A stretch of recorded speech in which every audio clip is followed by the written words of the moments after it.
we are going into part 3. Yep. Coming at you for part 3. And we are talking about the Arcanists, Casey's preferred faction. My tournament faction. Yeah. And this is probably going to be really fun for you because of... oh yeah, we're talking about the man himself, SANDEEP Desai. Yeah. Which... reading all, like, we did a video, if you look, I might actually post it, our previous video when we were discussing some of our theories about SANDEEP. Yeah, a little more theory crafting, and some of it came true. Yeah, and he's a very, I have no idea how he's going to play. Well, here, we'll bust out, yeah, and I'll we'll tell you some of what I've heard from following different people. So, you start with SANDEEP. Yeah. He's Master, Living, Academic with a cash 4. Yeah. So defense 5, willpower 6, so he's not super high in there. Mm-hmm. But 12 wounds, walk 5, charge 6, height 2. So, like, his base stats, nothing too impressive, nothing too crazy. For a Master, yeah. Yes, exactly, for a Master. Then he has Beacon is one of his main abilities. Yes. Other friendly non-peon models within 12 inches in line of sight may take cast actions printed on this model's stat card at -1 casting during their activations. An action taken this way may not be taken again via Beacon. So when we get to the back of his card, all of his casting actions can be copied one additional time by another model. Yeah. Now 2 of them are zeros, so since a lot of like your little minions don't have zeros, so they can copy his zeros at a -1. Boom! It'll give them a little something. And he has Impossible to Wound, so that gives him a little extra survivability. Is that the first time that Impossible to Wound is in the Arcanist faction? Yes, or at least on a Master. There might be some Golem somewhere. Oh, okay. But for Masters, none of them even have Hard to Wound. It's all armor or something along those lines. Oh. So SANDEEP has Impossible to Wound, which is an odd one. You know, like everything, it protects you from certain things, but not everything. Yeah, min damage 4 is still gonna... Right, still gonna hurt. But if it's something where they're trying to min damage 1 and they're trying to cheat up to that 5 or 6 damage, that's where... Excuse me. And so then, to go with Beacon, you've got Student of All. Once per turn, after another model successfully uses one of this model's actions, with a tome in the final duel total, this model may discard a card to take a 1 action. So, SANDEEP, basically, if somebody else succeeds with a tome on one of his, he gets pseudo-fast. So he can take 1 action... He immediately takes a 1 action. Oh, okay. So somebody else could copy an action and then let SANDEEP get into position. Very super duper AP efficient. Well, yeah, he has 1 extra AP he can get that Is way. that from each activation? Once per turn. Oh, okay. So once per turn he can get that extra AP. I mean, that's pretty nice. Yeah. Arcane Shield. Then he has Arcane Shield. Like, Oxfordian Mages. Right. So as long as he's not activated, reduce damage suffered by 1 to a minimum of 0. And so it's actually better than armor when it comes to, like, if you're being pinged. Well, yeah, if it ignores armor, it doesn't ignore this. Yeah. It is damage reduction. Yeah. So it's reduces. Okay. Mm-hmm. So then we get to the back of his card. Now, at first he has 1 Gata, or his action 1. Gata, melee 6, resist defense, range 2, suffers 1, 2, 3 damage. So, very unimpressive. Yeah. Like, it looks like a token melee, but his upgrades. His 2 limited upgrades change it either into a paralyzed stick or a really good damage. We'll get to those. Yeah. Then his real main attack, I'd say, is Arcane Storm. 1 action, casting 6 with a tome built in. So if somebody copies this, it will always trigger Student of All, assuming they succeed. So he will get... he will most likely get... Yeah, and there's some other tricks to make sure he gets that extra AP every turn. But so the target so it's range 10 with no projectile symbol. So you can do it in melee if you want. You don't randomize into melee, and you can use it while engaged. So you can just... Okay, I'm going to punch you with Arcane Storm. Right, exactly. No, he can't use it as disengaging, but it's the same melee cast as Gata. Okay. So you can choose Gata. Right, that's what he uses for disengaging, but if he's going to punch you, he uses Arcane Storm. So it's 2, 4, 5 damage, And then on a ram, he has Mantra of Unraveling. When damaging, the damage slip gains positive for each ram in the final duel total. So in theory, you can get, if you stone, you'd have to cheat in a ram. You'd have to flip or cheat a ram, and then a stone could give you a second positive. Oh, which, really, the only time I'd even bother is against somebody like Toshiro with hard to win 2. Hard to win 2. Like, but most of the time, that +1 for damage is all you really need. Yeah. And now, so he's casting 6, and anybody who copies this is going to be casting 5 using it. I mean, it's not too bad. I mean, yeah, to be able to be able to hand that out and just like making your just shit, I really need to shoot into that combat and finish somebody off. Oh, my 4-point Gaiman? Okay, like my metal Gaiman are actually like offensive now. Right, it gives them a ranged attack they can copy. Now, of course, once per turn, but still, very. And that's his key thing, is that he's very flexible. Then his second attack, or his third attack action, also casting, is Mind Among the Senses. 1 action, casting 6, target number 11, resist willpower, range 12. Push the target model 6 inches towards this model. So he pulls them straight towards him. Okay. Then with a ram, after succeeding, heal up to 2 damage on this model. So you heal yourself with the trigger, and you pull somebody towards you. So again, he can hand this out, potentially giving healing to other models, as long as they, what is it? After succeeding, as long as they succeed. And it's not built in, so you'd have to cheat in. Right. Actually, you know what that reminds me a lot of? Well, I mean, just how, like, the healing isn't focused on, what's it called? Yin. Not Yin. Chiaki. Like, she has the ability to remove a condition, and on a ram she can heal too. But you don't, like, the healing's more of just like, it's cool if it happens, but you're not doing it just purely for the healing. Right, and here's the thing, you can always target a friendly model, cheat in that relatively low ram that barely meets the minimum, and pull that friendly model towards you and heal. So. Oh yeah, and also, I mean, that's the really nice thing about it, is your whole crew has the option to position. You know, like we were talking about using metal gaming, which are really sturdy minions for 4 soul stones, and like and they're usually being held in the back, and you can use them to cast. Well, now this has to be towards the model that's casting it. Oh, it has to be towards it. Oh, okay. Right. So if we'll get to it in his limited upgrades, but SANDEEP can summon Gaiman. So maybe he summons that metal Gaiman ahead of him, and then it uses its 1 action that it has to pull somebody towards it. You know, because a metal Gaiman oftentimes running around isn't what you're doing. You're trying to hold position anyway. So if you can pull somebody forward towards you and you're already forward, that's great. But so Mind Among the Senses is a nice little pull. Then his tactical actions, both of them are 0s. The first is Path to Salvation. I'd say this one is amazing, but it has some limits. Casting 6, target number 11 with a mask. So SANDEEP needs a 5 of masks, and anybody copying it needs a 6 of masks. So place this model within 6 inches of its current location. It may not be placed in terrain or contact with another marker or model. Only academics and minions may take this action. Oh, okay. So now that's important when we get to his totem. It is a minion, and a very strange 8-point minion. We'll get there. So this is a place effect that any minion and any academic can take. So any minion and any academic. Okay. SANDEEP, his Kudra, his henchmen, all of the Oxfordian mages. Like, that's one thing. And an Oxfordian mage copies Path to Salvation, right? Placing 6 inches.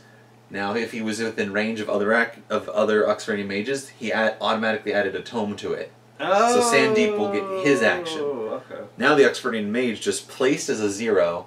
Now he discards a card to go into his flurry, furious casting, and suddenly he goes from a 10-inch range to a 16-inch range with that. That's a pretty nice threat range right there.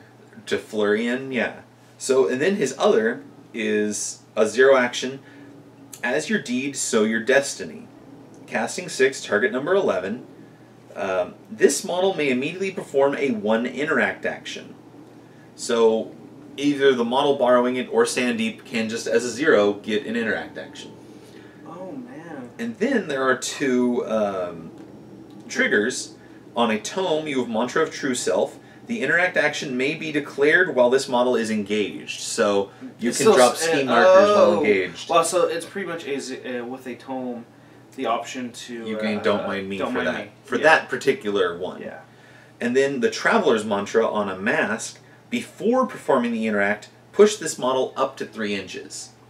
So you can push and then place. So even if let's say you're engaged with somebody with engagement 2, you can push out and then drop the ski marker. Exactly. You could, or if you need to push into a better position to drop it. Right. And so in theory, those both help you in that placement. Now, before we get into his totem, we really need to look at the upgrades because his limited are important.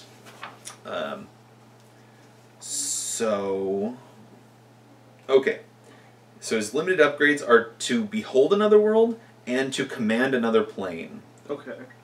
So to behold another world is the slightly more scheme-oriented, and so the first is Sunburst ability.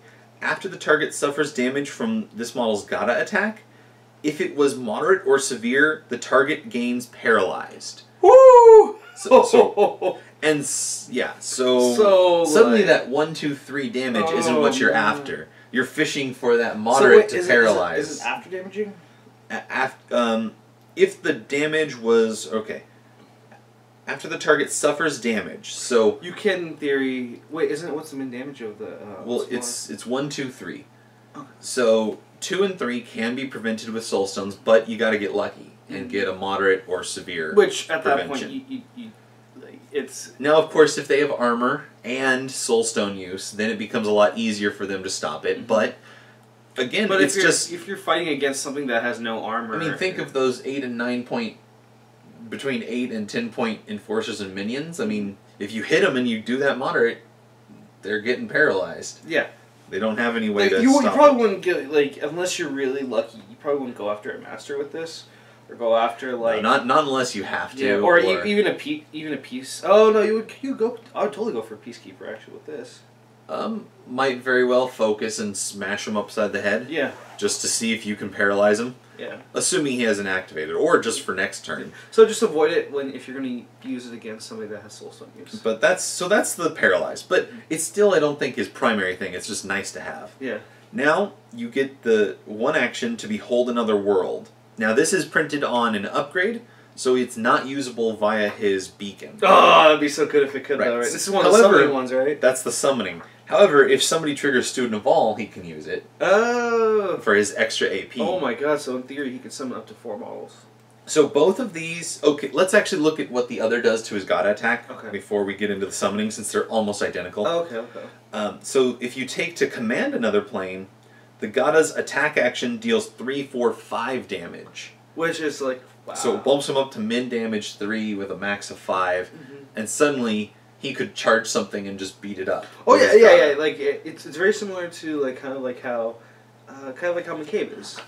You know, McCabe is like he's no like Nikima or anything like that, but he can hold his own. Like it's just that he's not a slouch in combat. Yeah, you know? Yeah. He still can't quite match those really strong beaters like Langston or a Peacekeeper are going to have a pretty good shot at coming out on top. But if you just need to do 6 damage to something to kill it, you could charge, hit twice. I need to kill a Scheme Runner. Well, looks like that thing's going to die this turn. Exactly. Yeah. And so both of them give you a summoning, either to behold another world or command another plane. They're both casting 6, target number of 10 in a mask plus the soulstone costs of the named model. Very similar to most and standard it's summoning. you name a Gaiman model. Gaiman minion, which all of them are minions at this point. And summon the named model within 6 inches and line of sight, and choose one of the upgrades listed below that is not already attached to a friendly model in play, and attach to it. If all 3 upgrades are on friendly models in play, this action may not be taken. So you can summon up to 3 Gaiman. Up to 3 Gaiman, and that's the big difference, is the upgrades. Behold Another World gives you visions in Earth, Wind, and Flame. Command Another Plane gives you commands in Earth, Wind, and Flame. Okay.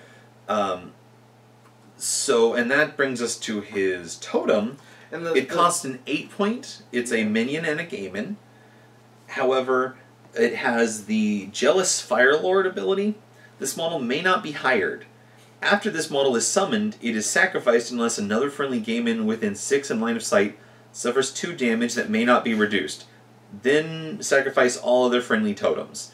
So the only way to get him is to summon him, hurt one of your game-in, and then he stays, and he is a punchy god of death. The things that SANDEEP can summon: ice game-in, metal game-in, fire game-in, and then the new poison game-in. And wind game-in. And wind game-in, and then his totem. Banasuba. So he has 6 things that he can summon. Yep. So let's go into. So we were talking about Banasuba. We were talking about Banasuba and possibly the upgrades for his summoning. Yeah. So we'll go into his upgrade. Let's do those. Just so when he summons a Gaiman, they need to have one of these. So both of the Earth upgrades make it so that the model can't move. Mm-hmm. Both of the Wind upgrades make it so that the model may not take attack actions, and both of the Flame upgrades make it so that they may not cheat fate. However, in order for taking those huge limitations, you get a big boost. Visions in Earth. Model may not move, but gains constant yammering. Oh, wow. Right? Enemies within 6 must discard 2 cards in order to take interact actions. Okay. So it's like it's the new version of Chatty where they can discard cards to get past it. Okay. Then Visions in Wind. This model may not take attacks. Life is Brief. This model may take interact actions on the turn it is summoned. So the same turn you summon it can drop scheme markers. It can do its scheming. Mm-hmm. Then Visions. It's still slow though. Yes, it's slow. Yeah. But if you reactivate or you remove slow, or you just happen to do it, and then Visions in Flame may not cheat fate, but you may take interact actions while engaged. You gain Don't Mind Me. Oh, okay. I summoned my Gaiman right where I need to plant explosives. Right, and so that's Vision in Earth. Makes your Gaiman very good at various scheme games, at various interact. They're strong at interact. Wait. So could you, in theory, summon a Gaiman, and then what Banasuba, to stay, it has to do 2 damage to Gaiman. Right. Could you, in theory, do 2 damage to the like? Let's say they hit the Gaiman already, they kill it. Can you summon another Gaiman with his other one action, the one where if you have a tome? Okay, I see what you're saying. You've got SANDEEP, and he summons Banasuba, and he hurts a Gaiman. Yes. And then it goes the opponent's turn, they kill that Gaiman. Yes, if you triggered Student of All, he could then say, I use my one action to summon, and I'll summon a Gaiman to replace. And then you could do another place. Ah, interesting. If they kill it, and then yes. Yeah, okay. So that is I was just possible. wondering if that's how it works. Yeah, that is possible. So, as you can see, that's the scheme game. You prevent schemes, you enable your own game into scheme. Then, for the more damaging version, he has the commands. Commands in... Let's do the same order. Yeah. Commands in Earth. So, cannot be moved or pushed. Increase the range of this model's close attacks by 1 and range attacks by 3. So his attacks can get up to 13 inches. From if they take SANDEEP's cast. Oh, if that model were to take it, but it doesn't have a shoot. It doesn't have a shoot though. It doesn't have a gun. You're right. It does not. So you don't get it. SANDEEP's is not a projectile. Okay. But even looking at the new Poison Gaiman, their shooting is their better attack. It's normally range 8. If you were to summon a Poison Gaiman with that, it goes up to range 11, which is better. Yeah. However, it's also good. Banasuba has a range of 2. Normally on his melee, now it's a melee 3. And here's the thing, so both of them where they can't move, that model they can't be moved or pushed. That does not preclude placement effects. So if they copy the 0 action to place from SANDEEP, then they still get they can still get some maneuverability out of it. Right. Okay. So you can place yourself, oh look, I placed and I fought something and you ran away from it. I'm going to place 6 inches to get back with my melee 3. That's one of those little rules that if you, if you're not an experienced Malifaux player, there is a major difference between pushes, placements. Everything is its own thing there. Yeah. Movement, a place, a push, movement, place, and the fact that a walk gives you a move. Yeah, it's all very... So that was the Reach of the Heavens and Shackles of Earth. Commands in Wind. So you have the Shackles of Wind where you can't attack, but other friendly models within a 3-inch aura gain plus to all attack duels. So you could summon a Wind Gaiman whose entire job is to follow somebody around and help them attack. And they could be scheme running at the same time, potentially. Like, imagine a Wind Gaiman with that, who runs up and marks for death, and then the guy next to him, then the guy charges in, is in the wind... Or Banasuva. Exactly. Yeah. Then Banasuva charges in, and this is the one that Banasuva is probably going to have, Commands in Flame. This model may not cheat Fate. This model is immune to slow. So you could summon Banasuva, and it'd be immune to slow, you just can't cheat Fate. But then this Command in Winds could give you a positive flip. You're right, you're right. And we get it ridiculously fast, aren't they? Like, well, Wind Gaiman, I think they're Walk 6 with Flight. Maybe, no, Walk 5 with Flight. So they're probably going to keep up with most things. And if you, but they're fast enough to keep up, yeah. Exactly. So, actually, they might be 6. I don't know. So then... so that's all of this. When he summons, he throws one of those upgrades on. Now, his other upgrades, he's got Enlightened Soul. It's walk of 5. Walk of 5. Yeah, walk in charge of 5. And they have a leap. Fuck. Yes. Alright, so yeah. So, Enlightened Soul, and all of his upgrades are 1 cost. Once per turn, after this model kills an enemy model, draw a card. So after he kills somebody, he gets to draw a card. But then the real thing is his 0 action. Again, it's printed on an upgrade, so people can't copy it. He has to cast it. Target other friendly model gains the following condition till end of its next activation. Incorporeal. Ooh. This model ignores is ignored. And it is a casting 6, target number 13. So you need a 7, but you can just give Incorporeal to something. Oh my god, give Banasuva Incorporeal. People are talking about Langston or Joss. Oh my god. Joss with armor and Incorporeal? Armor 2 Incorporeal. Well, actually, how would that work? Would you have to damage and then use the armor? I believe that is the order. Oh my god. But because you're not suffering damage yet, first you have it. Oh jeez. But you are spending... Oh, you are spending one of them. But you're spending an upgrade slot. Yeah. And as we know with Arcanists, Arcanists are always starved for arcade. They have 2 amazing master-only upgrades, so those are often competing. And then the other one is his Unaligned Sage, and this is his academic upgrade. Oh, so you can take academics. Yeah. He has the Student and the Master. Crews led by this model may hire models with the academic characteristic that are not in the Clear's declared faction. And friendly academic models may benefit from beacon ability regardless of line of sight. So they just have to be within 12 inches of them. They don't have to see SANDEEP. Oh, man. So they can cast at their walls. But it's only for the academics. Right. Academics. So you have to have the academic keyword to be able to do this. Right. And then, but here's where it gets really weird. Now, this is why I think a lot of people there's a lot of people who are kind of wary about this upgrade because of the way it focuses on academics. So he has 2 1-actions, both of them just work, no casting. SANDEEP has to use these, which it's actually a really great way to do it is through Student of All. Give him that extra AP, let him use one of these before he activates. Okay. But however he does it, 1 action. Action through inaction. This model gains the following condition till its next activation. Action through inaction.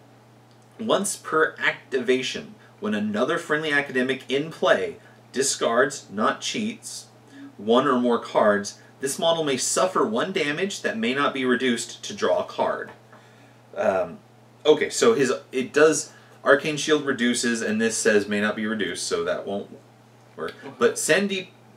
So, and if you look, every academic so far has some way to discard a card for an effect. They all have, for example, the Oxford Mages have the... they have Furious Casting. The University of Transmortis all have Flurry. The new ones in this book, his henchmen can discard a card to get a Soulstone back. Sanctioned Mages, do they have something? I forget. You know what? They're one that I've not looked at. The new Warriors, he's got the... Shadir Vidya Guard. Sadir. Oh, the Vidya. Shastar Vidya I Guard. thought I was thinking like Vidya games. At the start of its activation, it may discard a card to gain focused +1. So he has... Almost all of them have some way to discard cards, and it's once per activation that they can...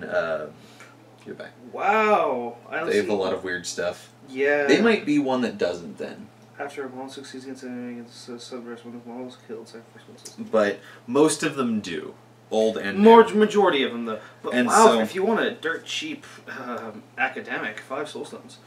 Yes, and they have their own good thing that they're unique at doing.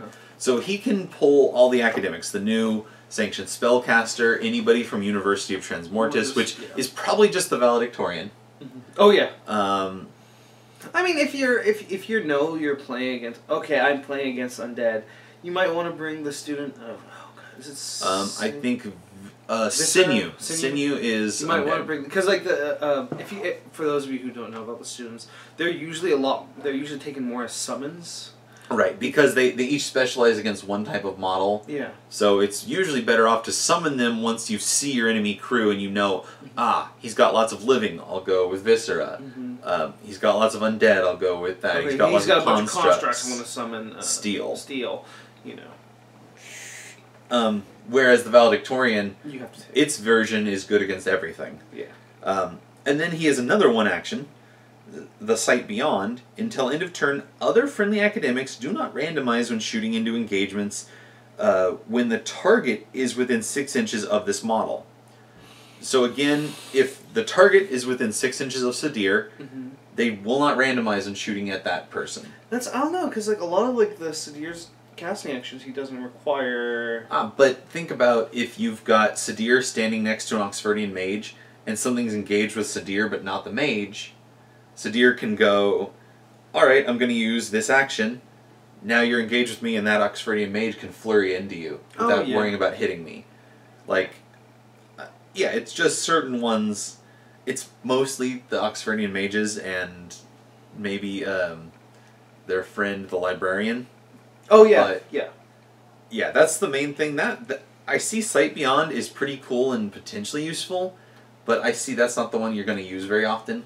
So a lot of people look at this and they think, oh, well, it's here to make academics better, and you're spending a soul stone and an upgrade slot on patching a model that needs some help. Now, I think they're good enough on their own, especially with their new upgrade in here. Yeah.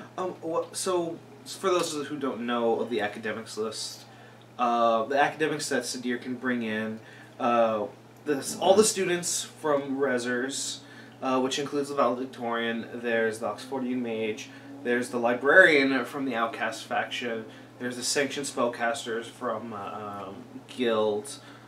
Am I forgetting about any other academics? That was all of the ones there. And then there's some new ones they added in the... They added his henchman, Kudra, a new henchman, Amina Nadu, who is the MNSU lawyer, and they added the Shastar Vidya Guard, our academics. Protect my video games. Yeah. And so, right, all of them could potentially benefit from the unaligned sage. So if you're doing either a very themed crew or I mean, honestly, what I see it is if you look at the schemes and strategies and you say, you know what, I'd like to bring 3 Oxfordian mages to this because with their new upgrade, 3 is completely viable. Then you say, is it worth bringing unaligned saged? That's my thing, is that if you think you're already going to bring certain academics, that's when you say, alright, this is going to be useful, I will take this. So, let's say you're playing unaligned sage. I would say you would take it if you're bringing at least 2 to 3 academics. Would that be a safe assumption? Well, okay. So you're either going to say, I really want to infiltrate one of these academics. Probably, the only one I can think of is the valedictorian. What about librarian? The librarian is pretty good. But you don't have to pay, they're already a mercenary. Oh, and you're still paying the merc tax for him, you're right. So now, right, so you could take this instead of the merc tax, but that's competing with upgrade slots. For me, it's more of a, I'm going to take 3 Oxfordian mages. Well, there's going to be enough there that I'm going to take Unaligned Sage. Now that I have Unaligned Sage, maybe the Valedictorian, it's a really strong henchman that can help protect all of my shooty mage stuff. So I'll take the Valedictorian because I can infiltrate it now, and then build the rest of my list. Oh, okay. So that's like, you look at the schemes and strats, you're like, oh, there's a lot of killy stuff here. Oxfordian mages are good at being killy. I'm going to go with those. And that's when I'm like, alright, Unaligned Sage is completely good now.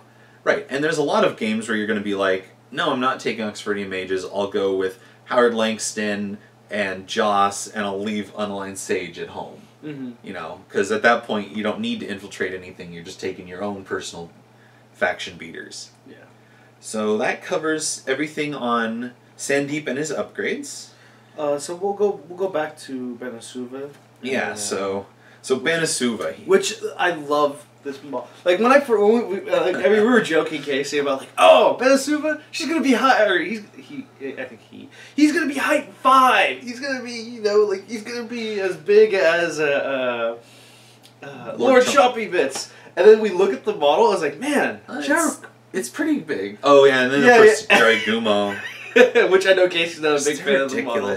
I think they seem misscaled to me, but that's fine. Yeah, but they're like how like a Jaragumo is like this huge thing. It's almost as tall as Choppy Bits, like in terms of height. It's because I have a Choppy Bits at home, and it's like, damn.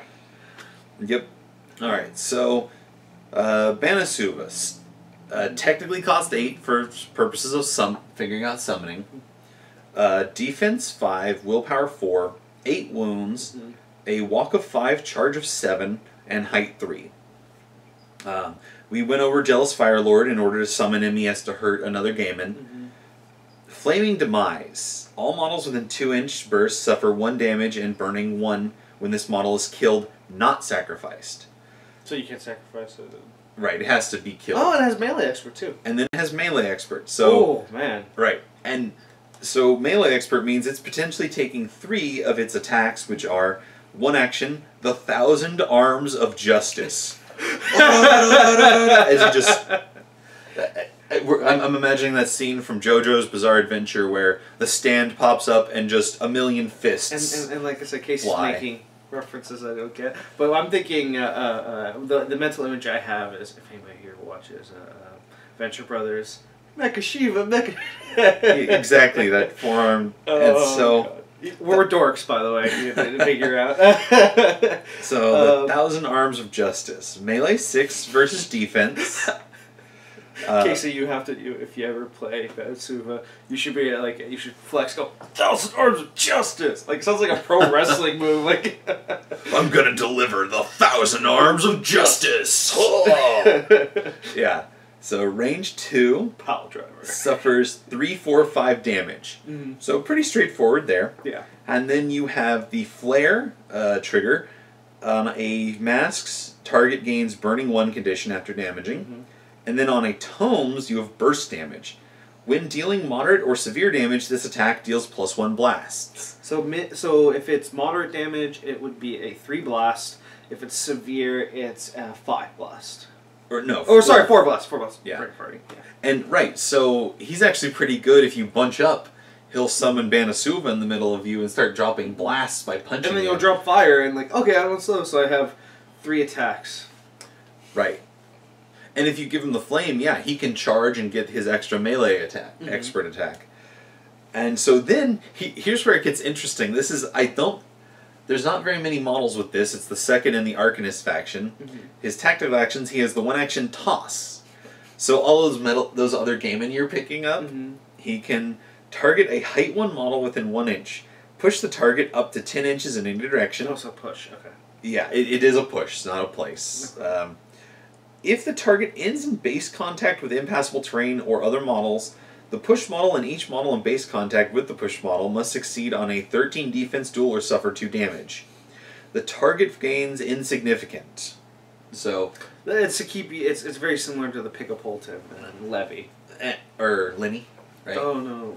Levy? Levy. Well, yeah, so because it's a huge 10-inch push, they don't want you doing full-on interactions. However, you're insignificant, so you can't take interact actions, right? But you could borrow SANDEEP's thing that lets you take takes an interact as a 0 action. What is it? How much is it? What's the range on it? What? Oh, it has to be within 12 of him. So you have to be pretty. Yeah. SANDEEP has to be pretty forward himself, but it's potential.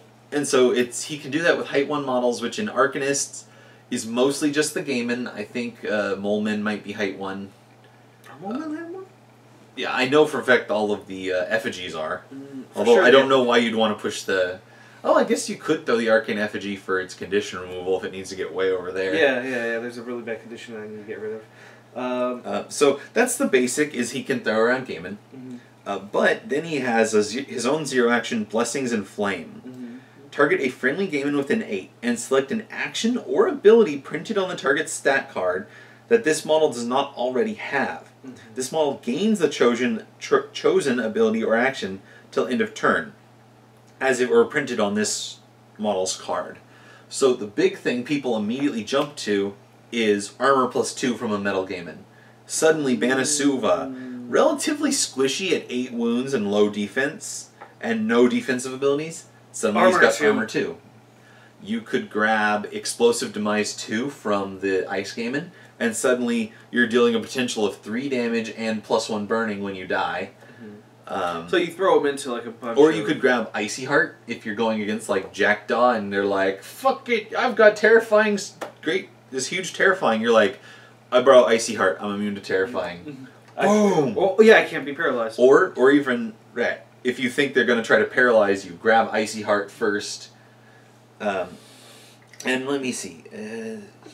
And see, that would be good for, because if you did summon her, or summon Banasuba, you'd probably take the fire. Now, it is till end of turn is the only sort of problem. But I mean, it's a good protection against, like, I'm going to be, because, like, if he can't cheat Fate, if you put the command of fire on Banasuba, and having the option to steal, like, an Icy Heart, so that I can go in and I don't even have to worry about that Terrifying. That's right. Because that would be a detriment, because, like... And Ice Gaiman are a really good choice for the Gaiman to take the 2 damage. They've got 5 wounds, they're cheap at only 4 Soul Stones, they've got Armor 1 and Icy Heart for Banasuva to borrow. Yeah. Like, there's a good chance I would start with a single Ice Gaiman in a SANDEEP list. Just to be there to do support what it does. For support. Right. And the funny thing is, he could use his aura of +1 damage if you have Icy Heart, and then you have Banasuba borrow Icy Heart, and suddenly he gets that +1 damage. Yeah. So there's a lot of tricks he can do with all of the Gaiman. I think, so now we can just go over generally with, like, Banasuba, like Zandeep and Banasuba. SANDEEP and Banasuba. So, Zandeep, you're going to bring some academics, or bring some academics, or bring models to borrow some of his cast action. There you go. And then you're going to take Banasuba. Banasuba is going to be... Like, it's one of those things. You're not necessarily going to try to always have Banasuba out, but if you're like... You're probably going to summon Banasuba at least once every game. Yeah. You're not going to try to have him out all of the time. Oh shit, they killed Banasuba on turn 2. I better resummon him right away. No. Not automatically. Yeah. But what I'm thinking of, so you summon Banasuba, and then you summon a Wind Gaiman, and then you do, let's say you're facing against Terrifying. This is what you would do. You summon the Wind Gaiman to give positive with Banasuba. You summon Banasuba with Fire, so you won't be able to cheat, but then you will get positive attacks to Banasuba's. And then maybe, like, let's say you're facing against Terrifying, you'll steal Icy Heart, and then you'll go in. Yeah, and you don't have to do the Blessings of Fire. It's possible just to do the Earth and increase his melee range and just have him drop into the middle of something. Like, if you're fighting over an informant marker, you know, you just need to drop Banasuba right there where you can engage everybody. I see SANDEEP as being he's a very versatile master. Yeah. You know, he seems to be, like, he's very... it's a really weird thing to say, but, like, kind of McCabe-esque, where he beefs up his regular crew, and there's... He makes minions good by having them borrow his actions. Yeah. Like, that's a big part. Like, kind of like that McCabe, you know what I'm talking about, right? He makes relatively cheap things a lot better. Yeah. Yeah. And just, like, being able to borrow his abilities, all these placement effects, which is the best thing, it's a placement effect, it's not a push. and really making his crew so much better. You know, SANDEEP himself might not, depending on upgrades, he might not be like pulling a lot of weight in terms of fighting crew, but he's making... He might be spending his entire action making sure his crew can do what they need to do. Or even just like, oh, you know, I need one more scheme marker. I'm going to run up where I need the scheme marker and use my zero action to get a free interact. Yeah. Like, and he's not a hardcore summoner, so... I mean... I mean, the most he can ever get out is 3. Is 3, yeah. And that includes Banasuva. Yeah. You know? Which, I mean, but that's still 3 activations, so, like, you're not going to take him... Not to mention, if they kill one, you can replace it. Yeah. So, right. It's... So he's not a Ramos, you know, in terms of... Oh, yeah, he's not like Ramos or Nicoderm, where he's going to spam models constantly. I'm going to be flooding the field with gaming. But it's one of those... But he has selective summoning, so he picks the appropriate gaming... with the appropriate upgrade... for the situation, which that gives so much versatility. And that's the key, is that he will look at his ability to summon, say, do I need this model right there, right now? And if he does it. Yeah. It's one of those, I think... And also the nice thing about it is, like, with being able to borrow his actions. You know, let's say I just summoned a plain old Ice Gaming. Alright, well, this Ice Gaming back here now has the ability to just throw some spells into combat. Right. Yeah, it's... And yeah, so it's one of those... It does. Arcane Storm, and even the fact that he can boost their ability to scheme run is great. Or, you know, Banasuva's in a bad position. Okay, I'm going to place Banasuva out back into position. Yeah. And just a quick combo is... If you take anybody who's MNSU who can take upgrades, you can throw on the Bleeding Edge Tech, I think it is, that gives regeneration, basically regeneration 1 to construct minions. And the only Gaiman that is not a minion and a construct is the Wind Gaiman. It's living and not a construct. So the Wind Gaiman are the only ones that won't heal. So when Banasuva hurts something in its summoning, or when Banasuva gets hurt... Is it a 1 soulstone upgrade? Or is it... It's a 1 soulstone, MNSU only.